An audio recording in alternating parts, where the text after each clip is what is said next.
Good evening, everyone, and welcome to the March 16th, 2022 meeting of the Auburn School Committee. Please join me in the Pledge of Allegiance. I pledge allegiance to the flag of the United States of America and to the republic for which it stands, one nation, under God, indivisible, with liberty and justice for all. Start with introductions down to my right, please. Dean Poisson, Ward 5. Brian Belknap, Ward 4. Teresa Perez Armendariz, Ward 1. Karen Matthew, Ward 3. Connie Brown, Superintendent of Schools. Eric Gaudier at large.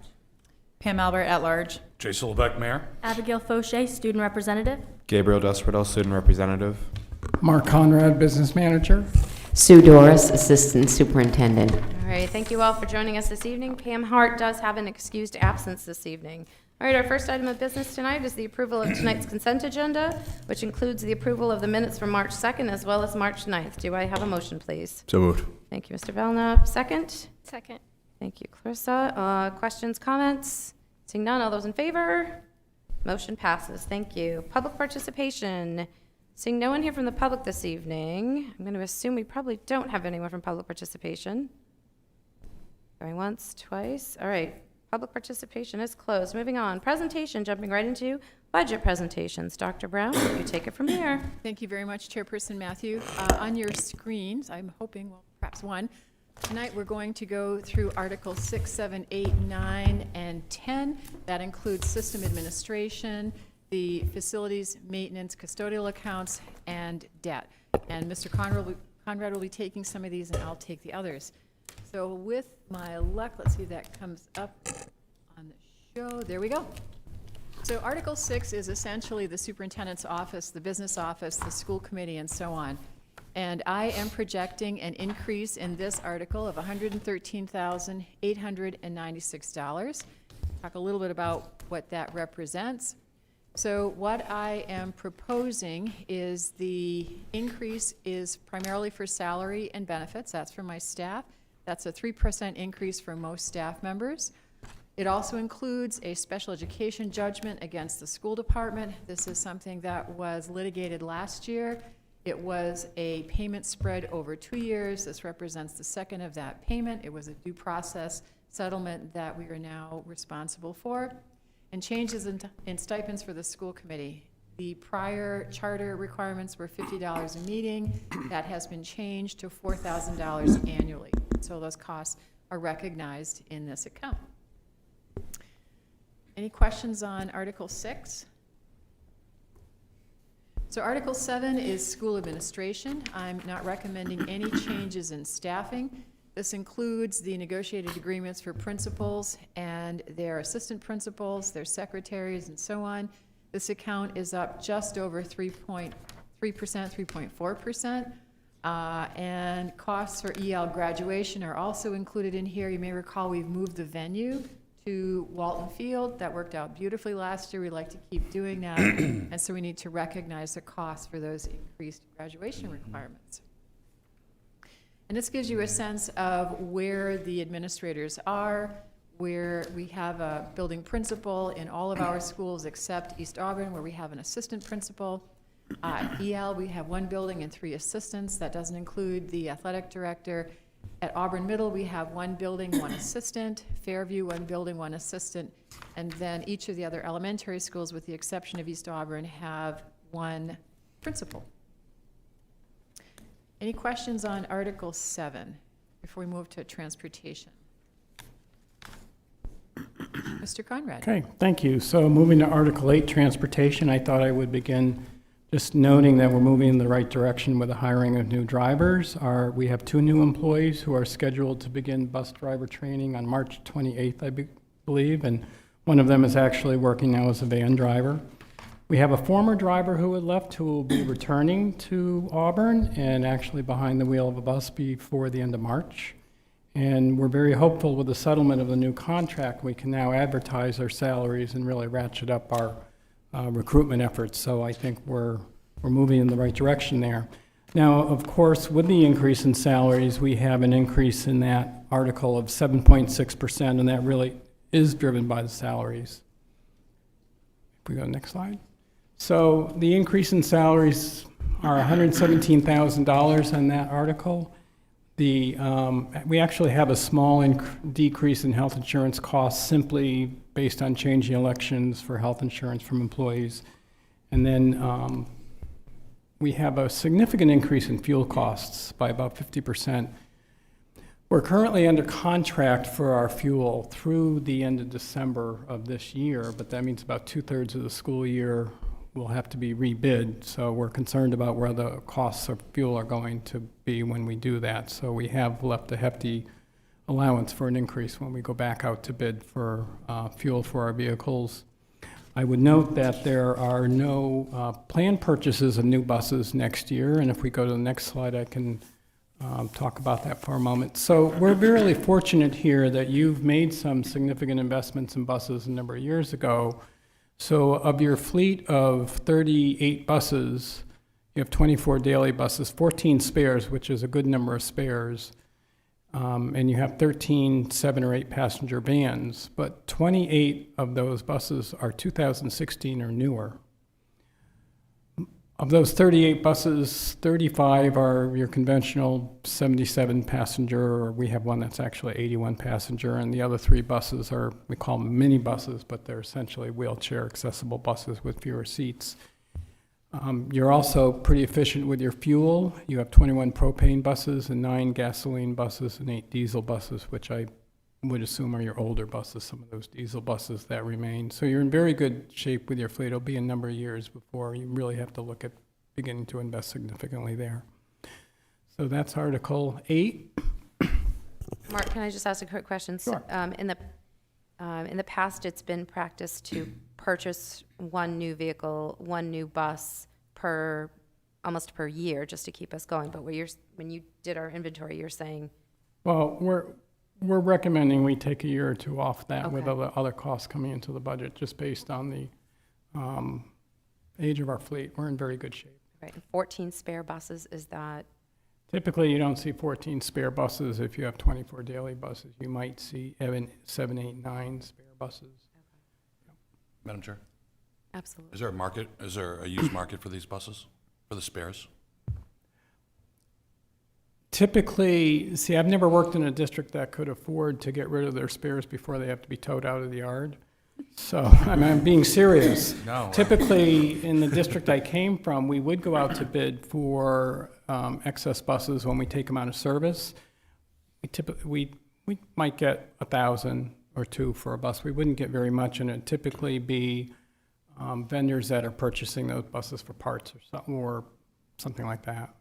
Or maybe an organization that's going to convert it out from being a school bus. But I find by the time you get, we didn't get rid of a bus in the district I was coming in from until they were about 15, 16 years old, because we couldn't afford to. And I guess maybe this is for the management portion of this too, now the municipality has that, but I'm wondering what the cost-benefit analysis is on maintenance and ownership of excess of spares versus disposing of, and if there is any cost savings there. And insuring them as well. Yeah, insuring them as well.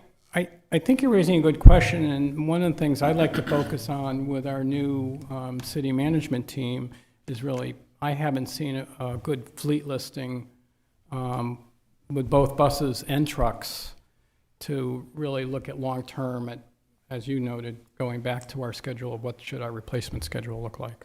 Well, if we could throw a plow on them, kill 2 birds, 1 stone. All right, so for Article 9, there's no change in budgeted staffing levels in Article 9. We have a 6.2% increase, a little over $300,000. And in the next slide, we can say that over 50% of that increase is coming from the need to budget a one-time expense for the move out of the existing high school and into the new building. Now, that is scheduled for next June, right near the end of the fiscal year. And so we need to make sure we have the funds for that. Strategically, as we look at the cost of the move, what I like about this is it's a one-time expense on next year's budget, and then it's built into your base budget. So the following year, when you're opening up the new school and you have additional operating costs, you can really pull from that $165,000 you no longer need for moving, and you can put it against additional custodial costs or additional utility costs or whatever that may be. We have an increase of somewhat over 6% in our purchased contract for cleaning services. Ground supplies are increasing significantly, and that's just based on the fact they've been under budgeted for a number of years. So when we look at our actual costs over the last number of years, we find we need to be closer to $60,000 than where we are now at $47,000. The utility budget is increasing 9.5%, but within that, there are a couple things happening. We're under contract for our natural gas heating through the next fiscal year. But we're coming off a contract for electricity, so we've got a 15% increase for electricity within that utilities budget. So that 9.5% is just an average. And natural gas is flat, electricity is going up 15%. We have a one-time cost at East Auburn for a sprinkler reinspection that Mr. Hunter indicated to me is required to be 10 years, where they actually have to physically dismantle portions of the sprinkler system to inspect the condition of the pipes, and it's a very expensive process, so he's gotten some price estimates for that. And finally, there is one new piece of equipment, significant piece of equipment in that, and that's a mower. The increase in the line is about $13,000. The mower is actually about $16,000 in the budget. And those are the significant changes in costs in Article 9. There's another element to Article 9, and this is a segue into Article 10, and that's debt service.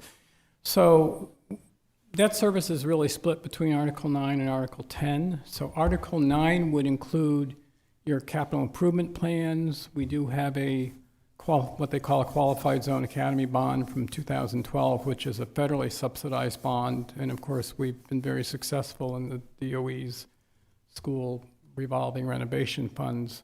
So those are the bonds that are carried on Article 9. And as you can see, they're decreasing by $70,000.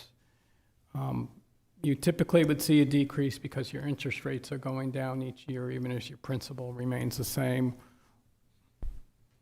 So there's a savings of 4% there.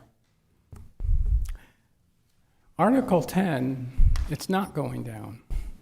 So Article 10 is your Park Avenue and Edward Little High School bonds, and that's going up 173% by $4.2 million. Of course, 88% of that increase would be matched with increased subsidy from the state. So when we review revenue next week, you'll see that there's also a significant increase in the state share of funding for that debt service increase. Okay, next slide. So this information was actually presented to you in the November 21 presentation, and a couple points I would note here. This is only the local share. So in the bonding for the high school, 12% of the cost of that school is being picked up at the local level. 88% roughly is being picked up by the state of Maine Department of Education through the school funding formula, and they match the increase in your debt service or decrease in any year to their two-year subsidy. What this shows is we can expect our debt to increase significantly over the next few years. Now, because of the size of Edward Little, it's actually being bonded in two phases. So you've already bonded one phase, about $65 million. And what you're seeing there is the impact of first the principal kicking in, and then the principal and interest rather, and then the principal and interest kicking in. And then we're scheduled to go out to bond for the remaining portion in October. So what you see is the first bond kicking in, the second bond kicking in, but then as you get to fiscal year 24-25, you can see your debt service begins to decrease. And that's because unlike a mortgage, where you pay the same amount every year through the length of your mortgage, for bonds, you're only paying interest on the principal balance that remains. So you're going, once you reach that peak in 23-24, you're going to see your bonding start to decrease from year to year. So the next couple of years will be the tough portion of that. If we go to the next slide. So there's a change in plans from the slide you just saw. When the Department of Education approved the high school, they approved a bonding plan of the 2 phases, and they said the second bond would be issued in October of this year, 2022. And that's what the last slide you saw was built on. And I have to say, Adam was very good in transitioning with me and making sure I understood.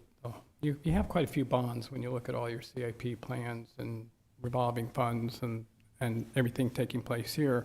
But one of the things that caught my eye was we were waiting around till October to issue the second bond, and when you look at the curve on interest rates going up, the concern was that you're going to see a significant increase in interest rates by October of 2022. And so I took that to the city's chief finance officer, Joel Eastman, who really thought that was a worthwhile conversation to have. So she brought in the city's bonding financial consultant, and he started making some projections and said, over the life of a bond, you could save a significant amount of money based on our projections if you bond in April. Essentially, we're already starting the bonding process for that as opposed to waiting until October. The issue with that, and this is the downside, is rather than having one interest payment in the coming fiscal year in April, you're going to have 2 interest payments. So you're kicking up your interest costs in the first year of the bond. And so for us, it's an overall increase in interest expenses of $481,000. The DOE is picking up 88% of that, so our local share is $58,000, and we've planned for that in the revenue projections that you have. So we took that projection to the Department of Education, and they reviewed it, and they said, yes, it makes sense. So they reissued the bonding plan so that we're going out to bond now rather than October. And I felt really good about this because with that due diligence, even though you're going to have one additional interest payment and it hits this year, over the life of the bond, it's anticipated you're going to save over $500,000 for taxpayers, whether they're taxpayers of the Auburn or the state of Maine. So that was a change that only came about a few weeks ago, just before we released the budget. And so certainly answer any questions you might have on those articles or the bonding. Any questions for Mark? I'm just not sure if I understood correctly, but when you talked about the ELHS move budget, you said that would then become like a permanent part of the base budget? The Edward Little move? Mm-hmm. No, the move itself of $165,000 is a one-time moving expense to get everything into the new school. But we can also, looking out 2 years, we can also anticipate when they open the new school, there may be some additional operating costs we don't have in the budget right now. You have a significantly larger facility, you're going to need more custodial time to clean it. Even with a geothermal system, you may find your utilities going up. So what I was saying is, once you build that $165,000 in the budget, it's there. So even if you don't need it for moving in 2 years, you can then put it towards some of the additional operating costs of the high school, which will be ongoing. Does that make sense? Sure. Any other questions for Mark? All right, seeing none. Thank you, Mark, for all that work, and Dr. Brown for that work that you've put together for us regarding budget. All right, school committee student rep reports.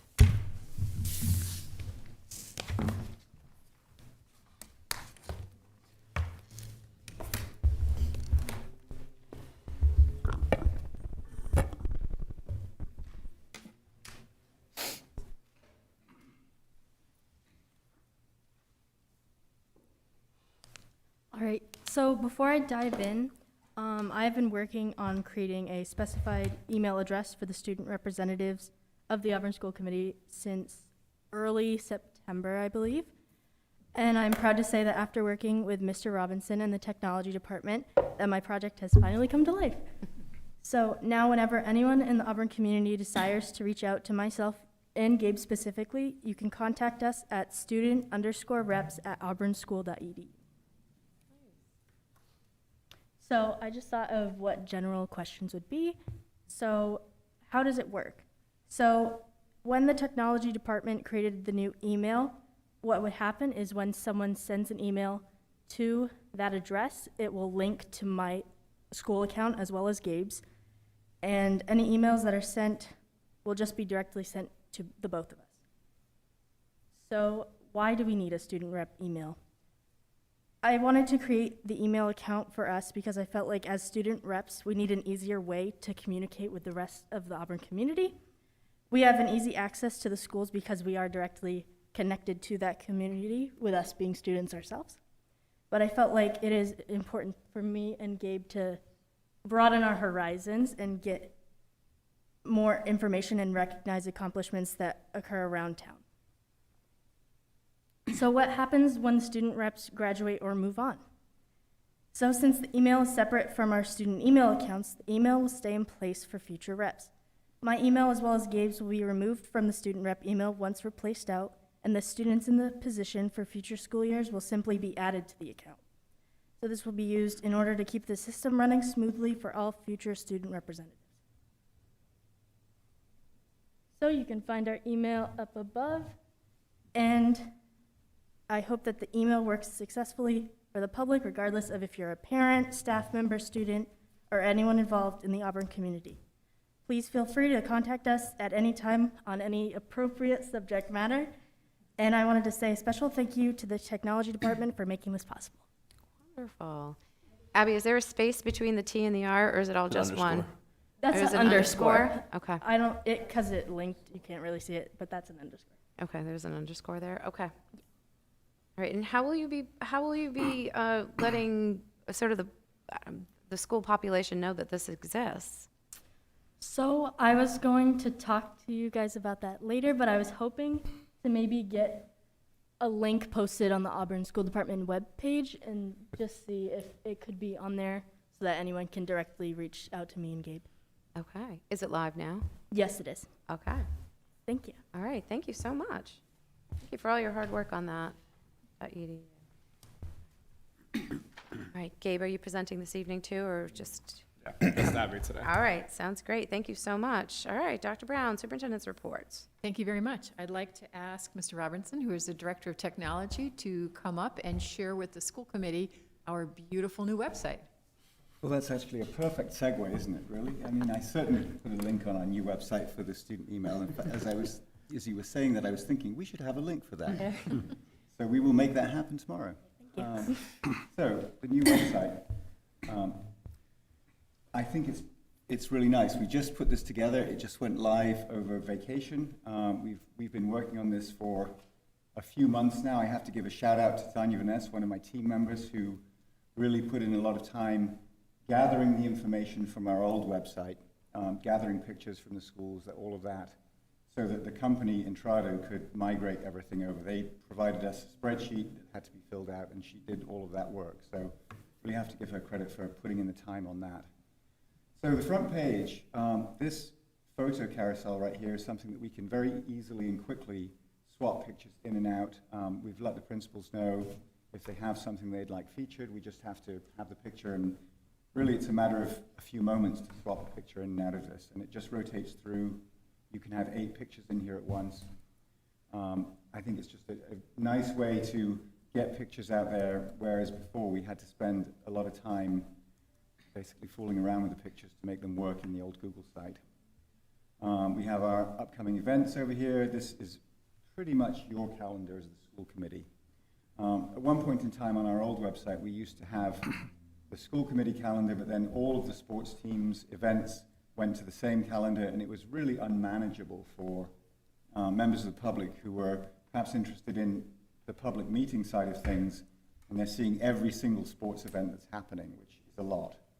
So we moved to having, and this is not a new change, we moved to having just really the public events on the front page of the website. Schools can have their own calendars with athletic calendars and all those kinds of things, so that information can be available there. The new section down below, I'm really pleased with this because this, again, allows us to quickly post things. Dr. Brown sent us this picture of the contract signing. Cindy Sheeks and I had that posted in about 5 minutes. I'm training her so that she'll be able to post as well.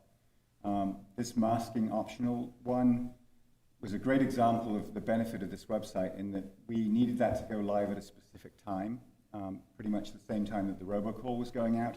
So we were able to build the post and set it up with a scheduled go live time, and it wasn't actually on the page for the public to see until that time came to pass. We can also set them to expire, so after a month or so, that will just automatically go away. They go into an archive. They're still available for anybody to go find them, but they can be taken off the front page without us having to go in and sort of weed the garden, because our old page, I think we're all aware, had way too many old things on it that just didn't go away unless somebody said, oh yeah, we'd really like that taken down now. So we've got obviously the link to the budget page. That's also linked over here in our quick links. These are the same quick links we had before. I think we need to think about what we really want on the front page in quick links and possibly reorganize some of this. I think this is a little bit too many, if anything. We could possibly move some of these to other pages and just reduce what the public has to do to find things and really try to focus on the highlights. Dr. Brown's Twitter feed, we just put that up here.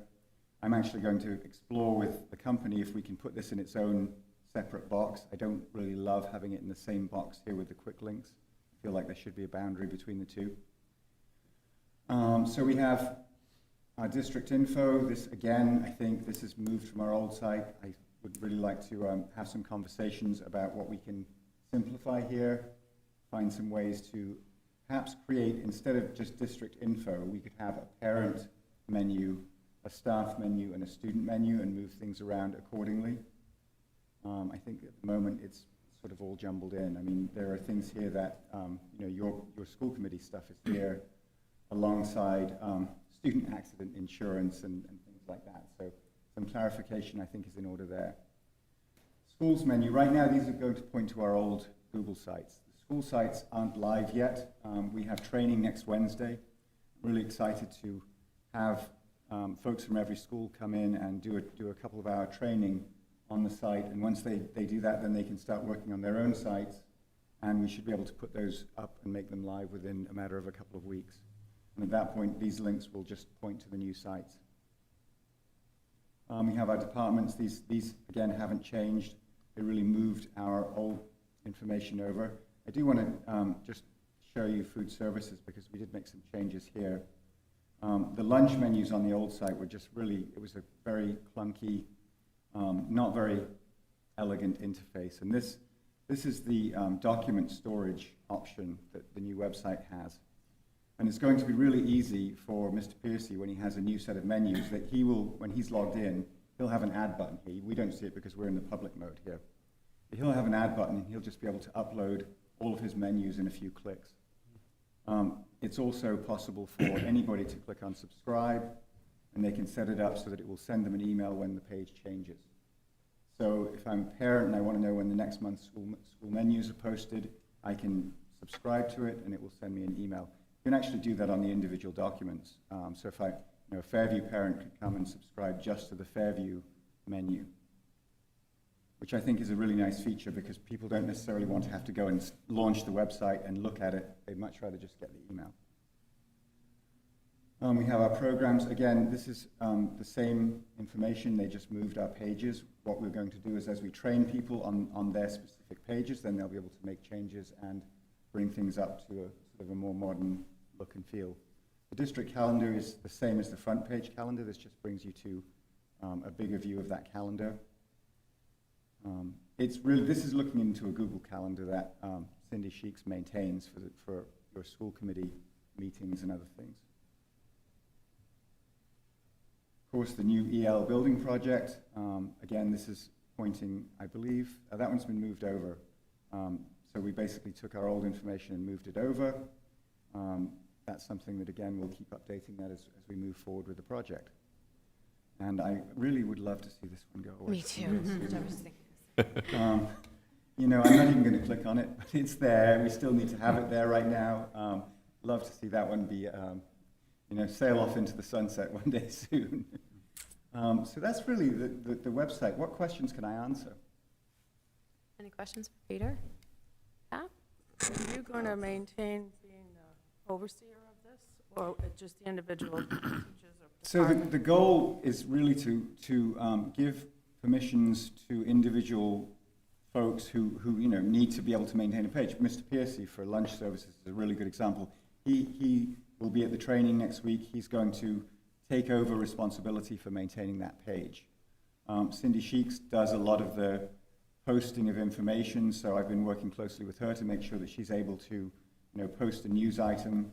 I mean, obviously I'm available if it needs to be done quickly, and Dr. Brown sends me something, I can certainly post it, but it's nice to know that we can have other people who'll have the ability. If I'm not around, if I'm in a school or at a meeting or something, we can get things done quickly that way. Really to distribute the responsibility as far as possible. Any other questions for Peter? Looks great on an iPad, or iPhone rather. It does. That was my question. I was curious how it looked on a small Mobile device. optimization. Yeah. It has a really nice feature when you're in design mode where you can actually preview it, and you can choose to preview it for a desktop or for an iPad or for a phone. So we can really get a look at what people will experience and try to make it as easy as possible for them. But it does a nice job of converting. Did they do a pretty good job across browsers too? For those that use Chrome versus Safari I've and used so forth. Firefox, Safari, and Chrome, and they all seem to work very well. Did you say that each new school is getting a website or a new? Yes, the schools all have a website in the new platform. They're almost built. They need a little bit of tweaking. Sort of the individual school content. Principals need to create their welcome message, come up with some news items that they want to go live with. Will each school have like a set template and they could just put it in, or will they be able to be personalized? Like I know EL has a news club that they may want to put on there for certain events, or certain clubs may want to put stuff on there for calendars as well. Yeah, that's a great question. So the sort of the basic outline of the page is a set template, and all the schools will be the same. But schools can add items up in the menu bar. They can change the menus. We're going to ask that people keep certain things the same. Like every school will have a schools menu, so that if you're on the EL page and you also have a student at one of the other schools, you can very easily and quickly switch. The logo will always bring you back to the home page, that kind of thing, just to kind of keep some navigation consistent across all of the pages, rather than having people get used to one page and then go look at a different school and have it be totally different. But certainly in terms of clubs and things like that, schools will be able to add those easily. Any other questions for Peter? Abby? So hopefully this won't happen as we're moving into April, but hypothetically with late delays, snow days, would that, I know on the old website, it would just pop up at the top, push everything else down. Is that what would happen for this website, or is there a specific place you could find that, or? Absolutely, thank you. I meant to mention that. Thank you for reminding me. One of the features I love about this is the alert capability. I can post an alert on the website that will go across the entire district, all of the websites. So for a parent who maybe goes to their school homepage, it will pop up that same alert that you would see if you went to the district page. They also have the capability of being set to go away at a certain time. So I can't tell you how many days we've had snow days, and I've come in the next morning and either I've looked or somebody's emailed me and said, you still have the snow day announcement on the page. That will never happen now because I can set it to go away at 3 o'clock in the afternoon on the day. And actually I can do it because this is the same company that we use for our messaging platform, School Messenger. I can actually do that snow day message right as I do the robocall in the same platform. I don't even have to go to the website. I can just do the robocall, do the email, and then there's another tab that I can generate an alert that goes out to all of the websites. So that's going to really make life a lot easier.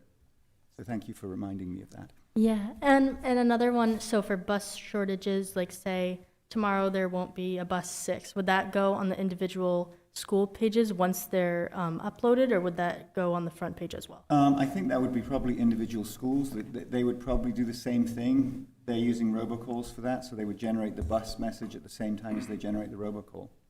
Thank you. Great questions. Any other questions? All right, thank you so much, Peter. This was a long time coming. Thank you Absolutely. very much. Thank you all. All right, back to Dr. Brown.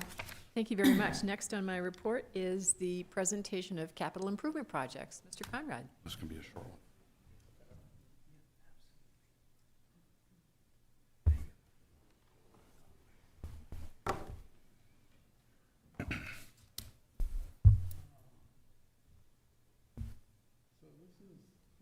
the Mac. I'm not used to Mac. Thank you. Finance people much prefer PCs.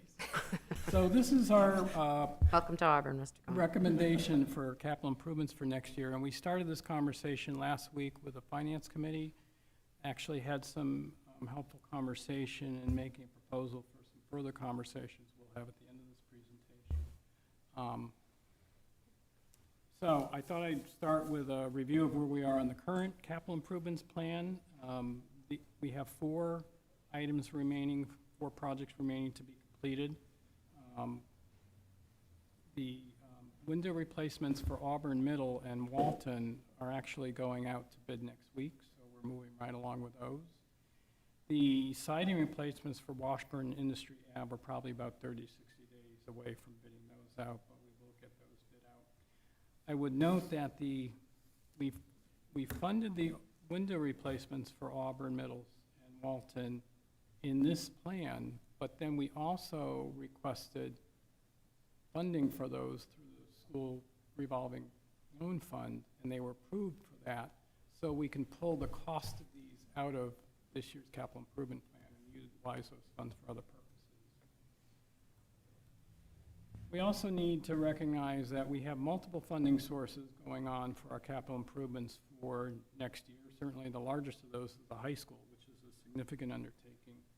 We've also been qualified for 3 projects out of the state renovation or school renovation revolving fund. So the Department of Education really funds school improvements in 2 ways. One is through the bonding process with full school renovations or new schools through the funding formula. And then the second approach is by subsidizing a specific list of projects each year based on a rating system where they rank the projects, and then the level of subsidy you receive is based on your free and reduced status. So, and it's a really good deal. So for RETC, we've been approved to add an elevator and renovate the bathrooms pretty much in the same way we just completed Franklin Street. That's $1 million loan. There's no interest cost for any of these, and the portion we need to repay over 10 years is $329,500. So it's a pretty good deal. As I noted earlier, the window replacements are now sitting there, and it's a similar proportion that needs to be repaid with no interest costs, so that's worked out well for us. We also have a number of capital improvements that have been approved under the ESSER funds. First, we have the green space expansion at Washburn. We'll be able to build an 85-foot by 200-foot green space there. It's not designed as a competition field, but it will provide significant opportunities for the school and that neighborhood. And we're actually working closely with the city on that. They will be managing that project on our behalf. And that should be going out to bid within the next 30 days. We're just about complete on the specification for that. We have $500,000 in our ESSER funds for playground upgrades. We've started talking about a number of ideas for those. The one that we've been able to move forward with is the Walton School. We actually have $93,000 tied into a new playground in this area within the track there. And that should be installed beginning the end of April at Walton. So that's exciting. It's a beautiful playground. And East Auburn has a play surface expansion at the back of the school where there's a paved area. It's very small, so we've got some money there for work there, but we haven't really started planning for that yet. We've got 2 years to spend out these funds.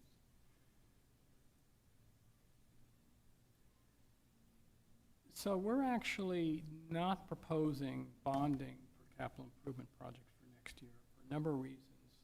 One is Adam Hansen, before he left, had noted to me that we've made so much progress in recent years on capital improvements. He thinks with everything going on and the cost of the new bonding on the high school, we might be able to ratchet it down for a few years, and I think he's right as we look at this. And what Adam did for me was point out where we have unexpended balances in prior years. So you can see, particularly with the window replacements being moved over to the revolving fund, we have a large balance on this year's.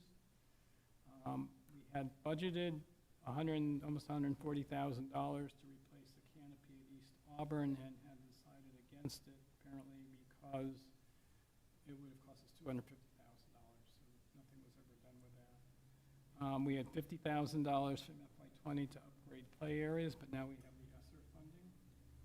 And we had a small balance on the security project that was completed in 2019. So collectively, we have almost $560,000 in unexpended balances. Now, when you bond a project, if you don't fully expend it, the only purposes you can use for the remaining balance is either to extend out the original purpose. You know, if you're replacing a roof on a school, you can replace more of the roof on the school, but you can't go off and do something different. Or you can use it to repay principal on the bond. So when I went to the city's finance officer, Jill Eastman, on this sheet, indicated the city council writes these bonds very broadly to essentially say capital improvements for school purposes. So this gives you the ability as the school committee to determine how to expend those remaining balances.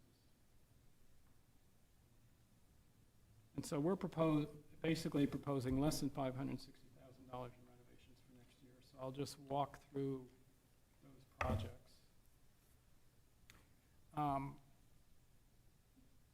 I would note, I had worked with Mr. Hunter on this prior to his retirement, so by the time he left, we had a pretty good sense of the projects we wanted to propose to the superintendent, so we took those projects to Dr. Brown before bringing them before the Finance Committee last week.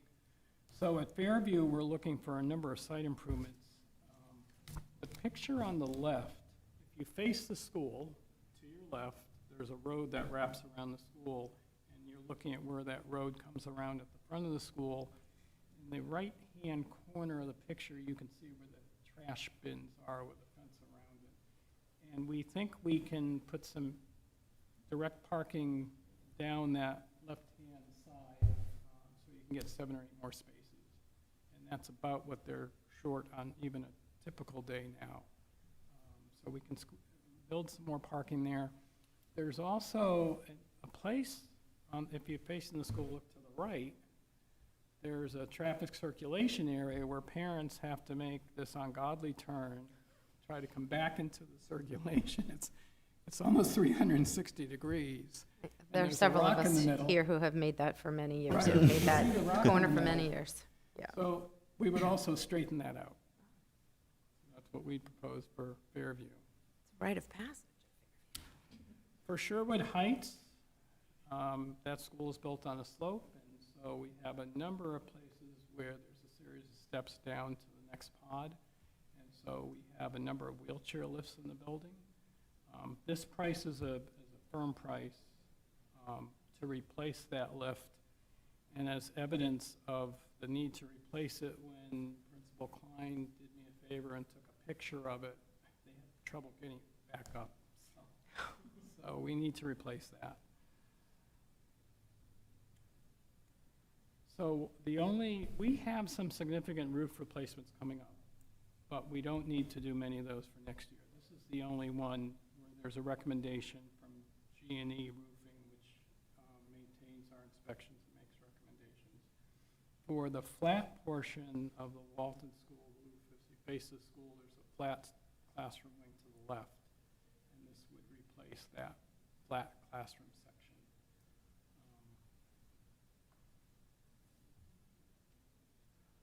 Auburn Middle School, their cafeteria tables are original to the school, and that would be the early 80s.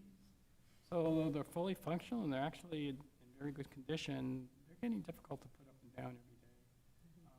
And there isn't even any finish on the legs. And so the thought is it's time to begin thinking about replacing those.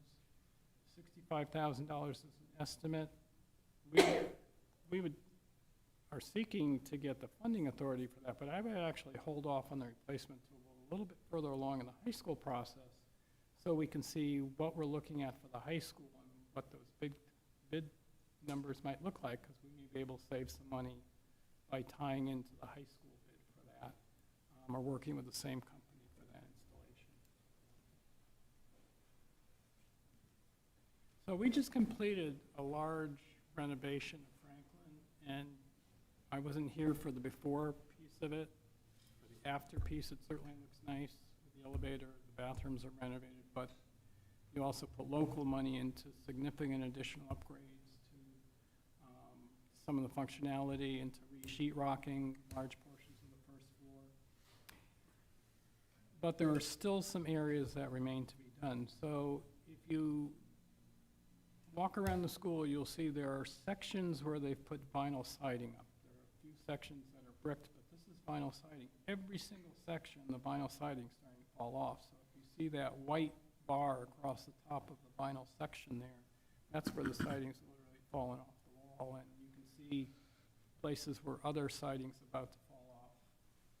At the same time, as you look at the front entrance, it looks like they've just put barn board up above the door. That's actually covering a really pretty window. If you look at the RETC school, which was known as the Lake Street School, there's a really pretty window, and their sister buildings, there's a really pretty window above that entrance letting in a lot of light, and the same thing's true here. They've just completely covered it up. So we would seek to take that down and restore that front window. I think we asked the architect who was engaged in that project to maybe come back with some recommendations for something other than vinyl siding. There might be something more appropriate to enhance the appearance of that school. And so those two pictures are rehabilitation for the exterior. Each side of the school has a main entrance, and the picture on the right shows the condition of those main entrances. So we'd like to rehabilitate those two main entrances. In places you can see the plaster is crumbling, or they put in sheetrock and it hasn't been taped. So we like to just rehabilitate those with appropriate sheetrocking and present a better appearance for that school as you come in through the front door for those students and parents and staff. So those are so the $75,000 we think is for the siding replacement, and $30,000 would be for the interior. I would note some of these numbers are real estimates because I don't think Mr. Hunter had time to get firmer estimates as we were moving along before he left. It's not as crucial right now to have firmer estimates because you're not looking at bonding this for the coming year. And at the end of the day, we're actually proposing less with these estimates than you have available. The last item we propose is replacing a 10-year-old truck with a new 1-ton pickup truck that includes a plow and sanding package. In this district, our 5 maintenance staff plow the entire district, which I've never seen before. Usually I've seen instances where the city assists the school district or you contract out, but our guys do it all, so they need to have the right equipment.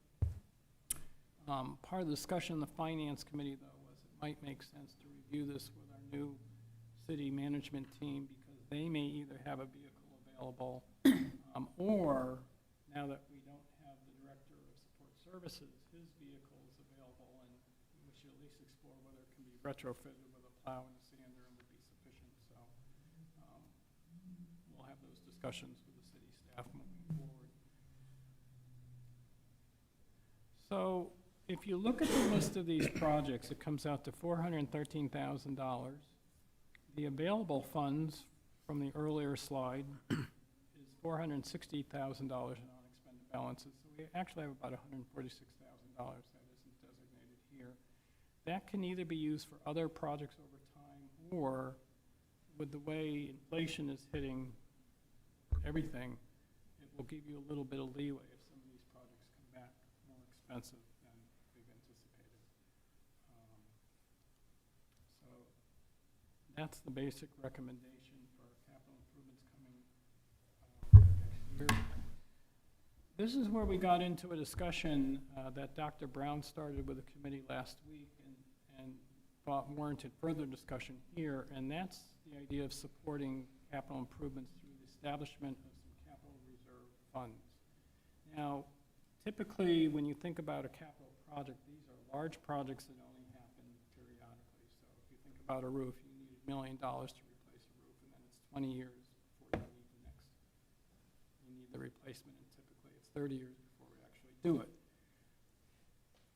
You can't budget those in the operating budget very easily because of the expense, so you have to go out to bond those. Well, there are real costs of bonding in terms of interest, and even the cost of placing the bond with the financial advisors and bond counsel. So a capital reserve fund allows you to accrue money for specific purposes in capital maintenance. It can be as broadly worded as you want or specifically worded around capital items, and it could be either renovations or equipment, and it allows you to accrue funds over a period of years till you reach a point where you have a large project, and then you can seek approval to utilize those funds for that purpose without needing to bond. So, for example, if you had that $1 million roof you wanted to replace in 20 years, you could put $50,000 a year towards that roof, and then in 20 years you'd have $1 million sitting there. You could simply withdraw to fund the roof, and you wouldn't have to bond it. There were two funds. The other thing that's interesting about capital reserve funds is they can be funded through your unreserved or unassigned fund balance. So when you have unassigned fund balance, you can really only use it for two purposes: future revenue. This year, for example, we're using $179,000 of our fund balance for that purpose. Or you can use it to put money into capital reserve funds. So the discussion at the meeting last week was giving consideration to two different capital funds. One would be for technology, and even though we could look at individual devices, you know, a MacBook is $900. When you have to purchase them for 200 teachers because you last purchased them 8 years ago and they're dying, and you have to purchase 200 units, it becomes a real capital expense.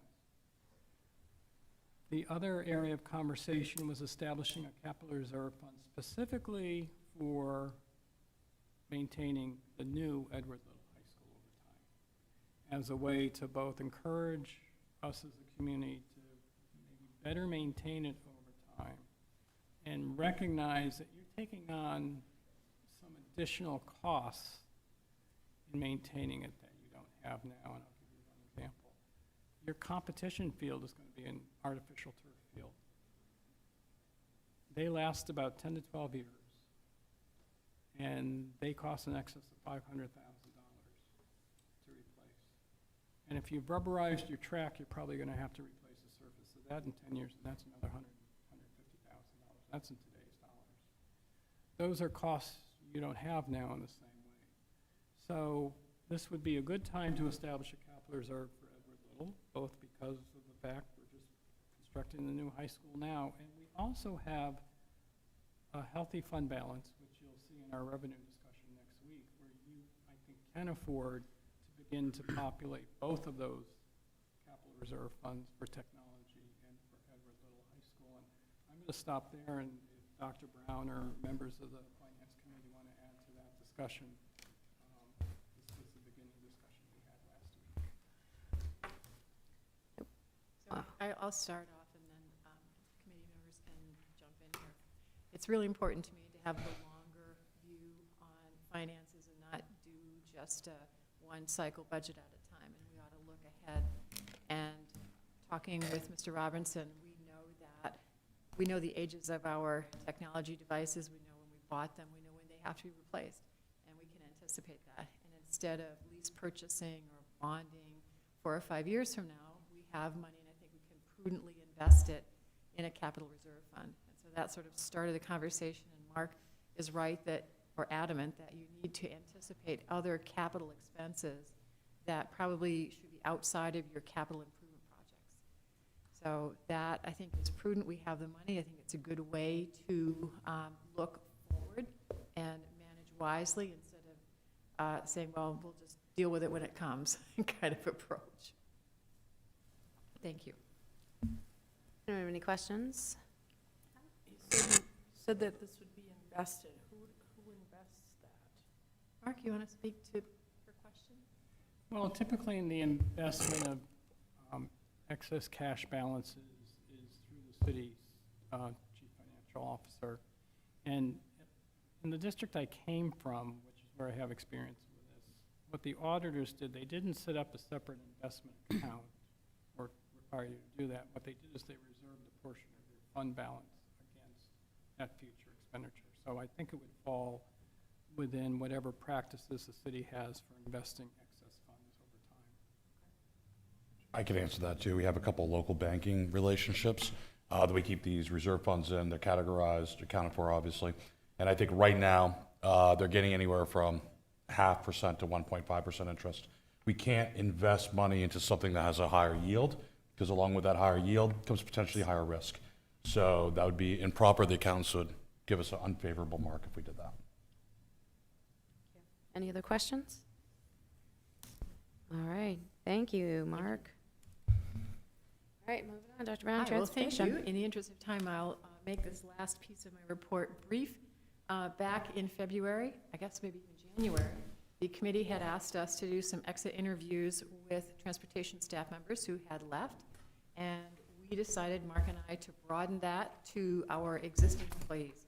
And so we surveyed all of our people who have gone on, then we did focus groups with all of our existing staff, and then we gave them an opportunity to fill out a survey. And the reason this has taken so long is we just got the last surveys in last week. So the information broke into 3 areas from both the current employees and the people who had left. One issue was wages, and I'm pleased to say, as the committee knows, we have a settled contract with the transportation unit that I think will go a long way in addressing that. The second was management. We've made management changes, and as you'll see later, there's an interim memorandum of understanding to partner with the city to provide those services. And the last item was retirement, that people had gotten to that place in their life and they had simply moved on. And I'd be happy to answer any questions. Any questions for Dr. Brown on that? All right, seeing none, thank you very much, Dr. Brown. School committee chairperson's report, none this evening. City council update, Mr. Mayor? Yeah, quickly, obviously, we're in the budget season as well. We're analyzing tax rates, valuation, rezoning. I just called a special meeting on Monday, the 28th, in order to make sure that we're ahead of schedule, or at least on schedule by the end of this process. So we'll be having meetings pretty much every Monday going forward until the end of the budget season, very similar to what you're doing. So again, special meeting on the 28th, though, predominantly to talk about zoning. I will say this, when we're looking at all this, and we're looking at how to pay the future costs for the Everett Little High School, good rule of thumb is for every $2,000 in additional expenditures, we need 1 new market rate housing unit added into Auburn. So in order to pay just the debt service alone, we need roughly 500 new market rate housing units within the city in order to cover that, as well as all the other expenditures that we have going on. So I think that's why, if you want to put this in context in a very kind of holistic way, we need growth. We have a large budget.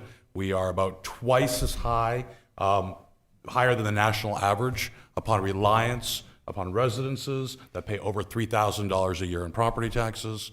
Right now, the average family in Auburn pays around 5% of their gross annual wages just towards property taxes alone.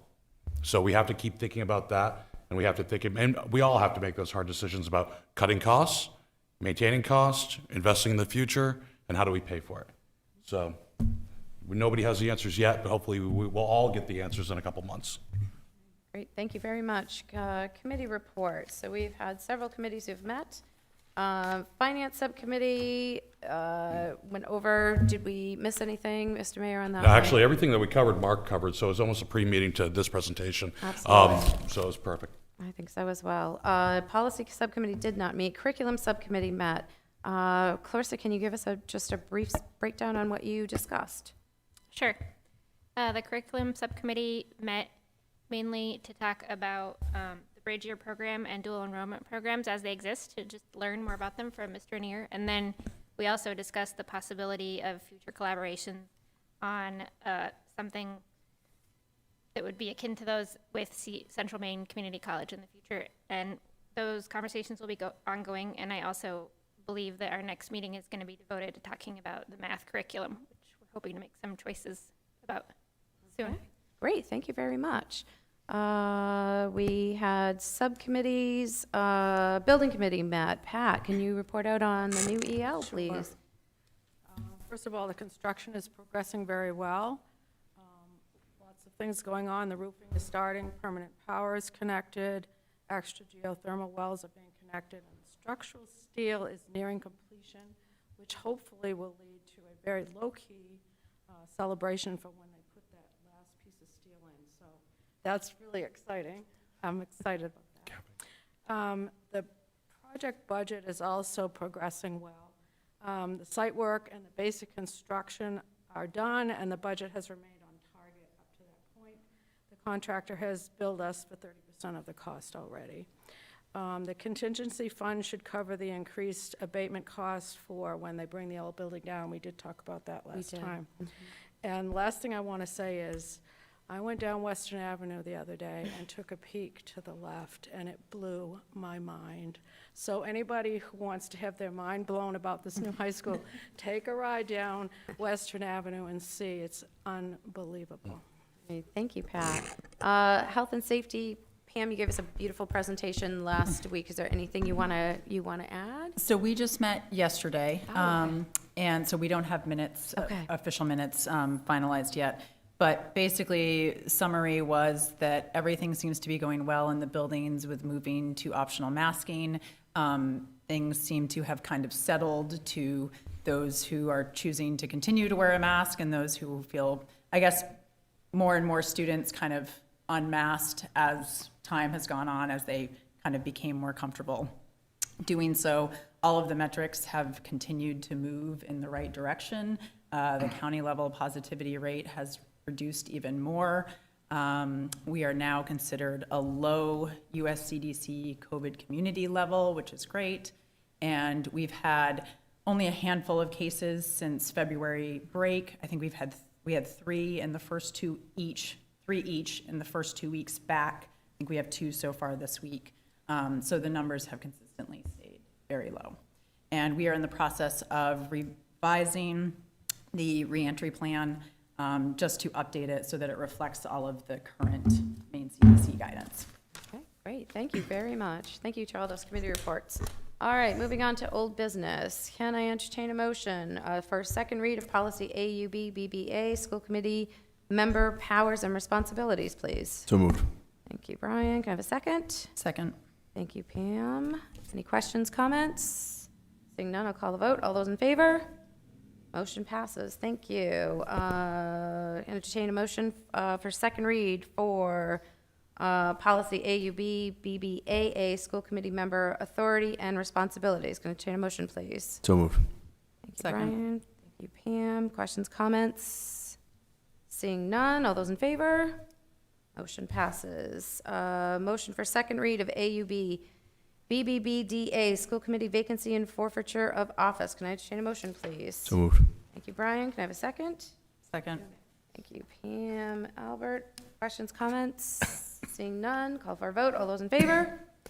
Motion passes. Thank you. Motion for second read, AUB-BBE unexpired term fulfillment vacancies. Can I have a motion, please? So moved. Thank you, Brian. You have a second? Second. I heard Pat this way. Questions, comments, debate on that one? Seeing none, although I'll call for a vote. All those in favor? Motion passes. Call a motion for second read of AUB BDA School Committee Organizational Meeting. Can I moved. have a motion, please? So moved. Thank you, Brian. Can I have a second? Second. Thank you, Pam. Questions, comments, debate on that one? Seeing none, I'll call the question. All those in favor? Passes. Thank you. Moving on to new business. Can I entertain a motion to approve the capital improvement projects as presented by Mark this evening? Can I entertain a motion, please? So moved. Thank you, Brian. I have a second. Clarissa, I'll go this way. Questions, comments, debate on that one?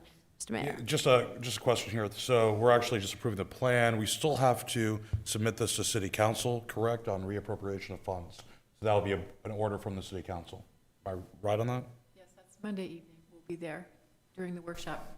And you'll talk about that, okay, and then we'll have a subsequent meeting to reallocate the unused CIP funds for new projects.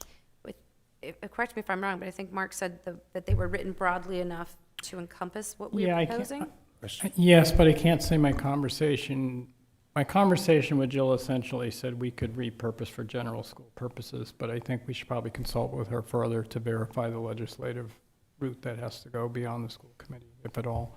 Yeah, okay, that was my question. I can So do that. Further follow-up, okay, perfect, thank you. Any other questions? All right, seeing, there's a motion on the table, we have to vote on it.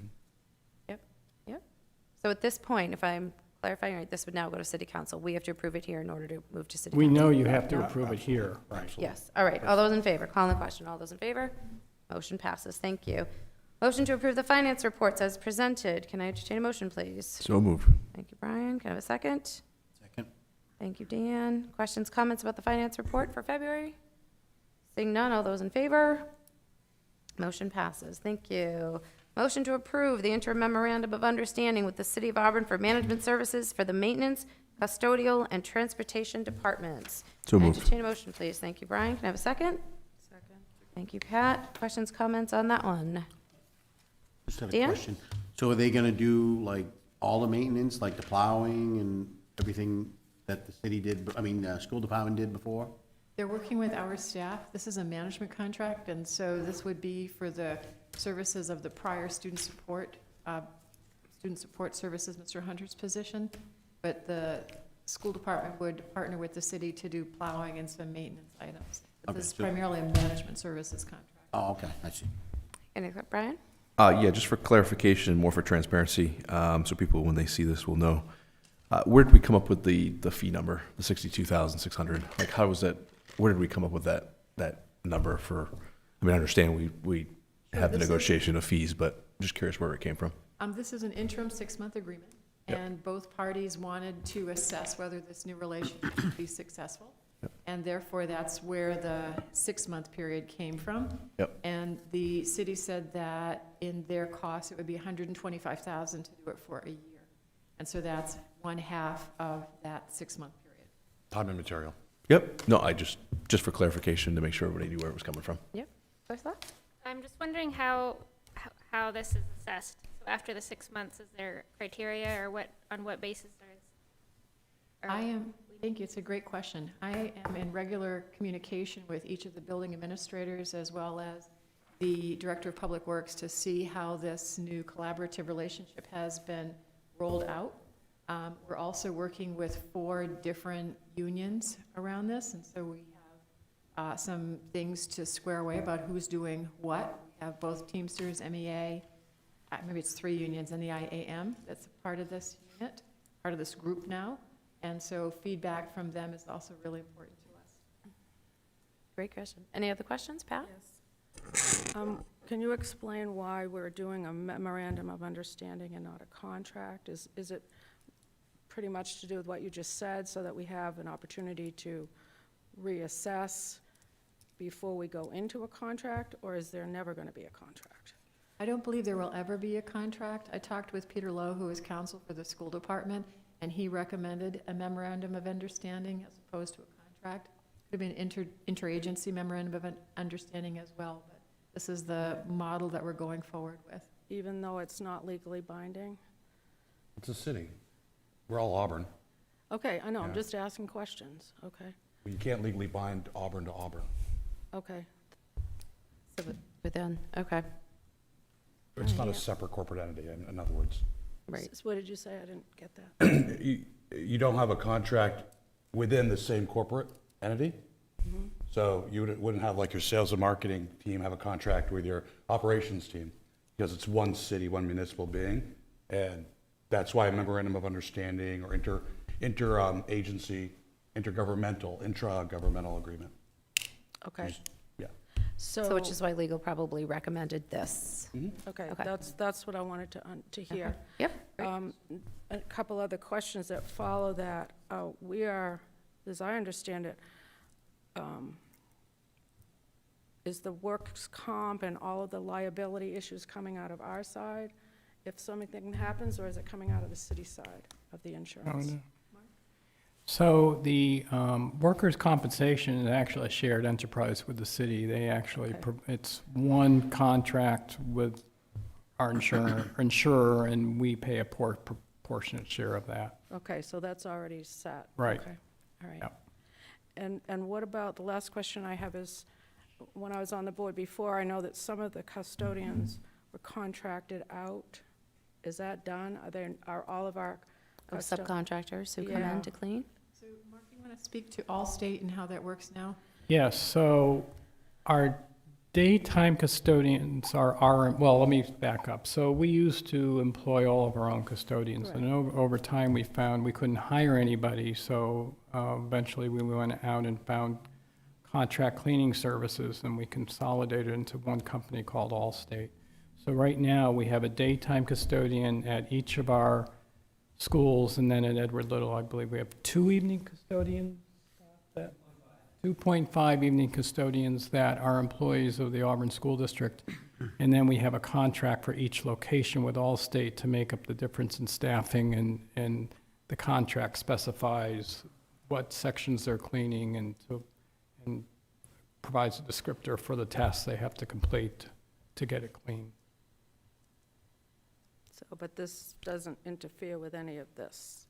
No, because in essence, as Dr. Brown noted, this is a management contract, so now rather than Mr. Hunter overseeing the Allstate contracts, it would just be Okay. the Good. designated individual from within the city's management team overseeing the contract. So Okay. we still have our own employees, and we'll still have Allstate, unless we decide to make changes in that, but that would be based on what we think is best for the district, not based on the management team from the city.